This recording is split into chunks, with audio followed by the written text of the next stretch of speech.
បាទសួស្តីបងប្អូនទាំងអស់គ្នាចង់វីដេអូនេះខ្ញុំបង្ហាញបាទពីដំបូងតែម្ដងសម្រាប់អ្នកដែលចង់ប្រើប្រាស់កម្មវិធីបាយខននេះរលុយនឹងការបំពេញព័ត៌មានឲ្យបានត្រឹមត្រូវចឹងបងប្អូនអ្នកថ្មីគឺចូលទៅក្នុងកម្មវិធី Play Store ឬក៏ App Store មកដើម្បីទៅឡើងកម្មវិធីបាយខនបាទដោយសារខ្ញុំមានហើយចឹងខ្ញុំចុចពី Open តែម្ដងចឹងបងប្អូនដែលប្រើប្រាស់ថ្មីឬក៏ចូលមកថ្មីបាទបងប្អូនចុចយកពាក្យ New Account នេះមកបាទពេលបងប្អូនចុចពាក្យ New Account គឺបងប្អូនចូលទៅក្នុងកម្មវិធីនឹងតែហ្មងតែបងប្អូនអត់ទាន់បានបំពេញព័ត៌មានទេអញ្ចឹងការមើលវីដេអូរបស់បងប្អូនគឺយកជាការអត់កើតទេណាបាទអញ្ចឹងចូលត្រេ3ដើម្បីបំពេញព័ត៌មានបាទនេះគឺជា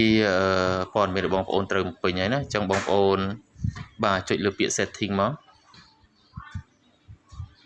បាទនេះលេខកូដខាងនេះគឺ148471គឺលេខកូដរបស់បងប្អូនពេលដែលបងប្អូនទៅណែនាំគេបន្តគឺបងប្អូនប្រើប្រាស់លេខកូដហ្នឹងហើយរូបដៃ VP នេះគឺលេខកូដអ្នក apply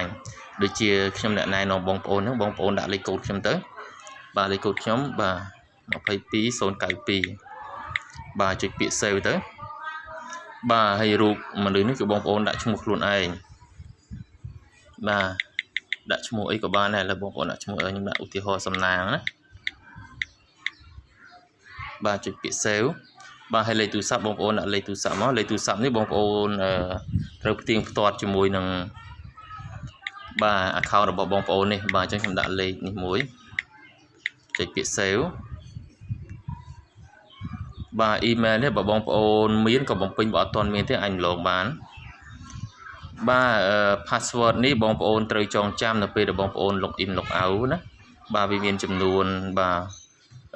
4ទៅ6ខ្ទង់បាទហើយ pin code នេះក៏បងប្អូនត្រូវចងចាំដែរជាពិសេសព្រោះពេលដែលបងប្អូនត្រូវការវេលុយឬដកលុយគឺត្រូវការហ្នឹងហើយបាទនេះជឿរើសភេទ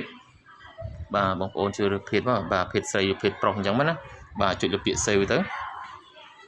បាទហើយនេះ payment នេះគឺតកតងទៅនឹងការបំពេញសំណុំបែបបទតកតងទៅនឹងការដកលុយ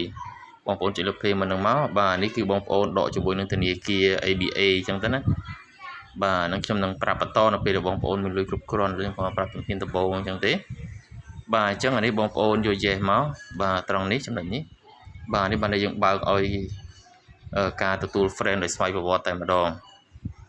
បាទអញ្ចឹងនេះបងប្អូនជឿរើសរូបបងប្អូនចុចលើវងនោះមកបាទឧទាហរណ៍យករូបនេះតែម្ដងនៅចិត្តដៃ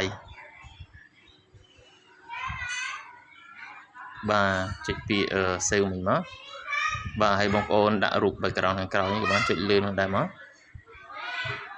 បាទឧទាហរណ៍ថាបាទរូបនេះទៅ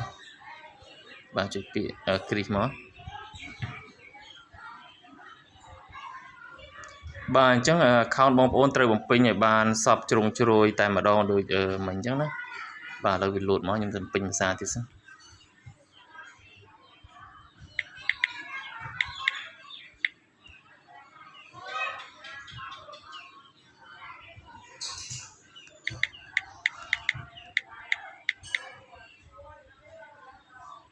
បាទនេះ email មិនទាន់ដាក់ក៏បានដែរហ្នឹងហើយអញ្ចឹងបងប្អូនបែបហ្នឹងគឺសន្មតថាបងប្អូនបាន account មួយដែលពិតប្រាកដសម្រាប់នឹងអាចរកលុយបានហើយទោះបីតិចឬច្រើនក៏ដោយព្រោះបងប្អូនមិនទាន់បានឡើងជា business account នៅឡើយទេបាទអញ្ចឹងបងប្អូនអាចចាប់ផ្ដើមផុសវីដេអូបានបាទអញ្ចឹងរបៀបនៃការផុសវីដេអូខ្ញុំមាននៅការបរៀននៅវីដេអូផ្សេងទៀតអញ្ចឹងវីដេអូនេះខ្ញុំសូមបង្ហាញតែប៉ុណ្្នឹងសិនទេបាទសូមអរគុណ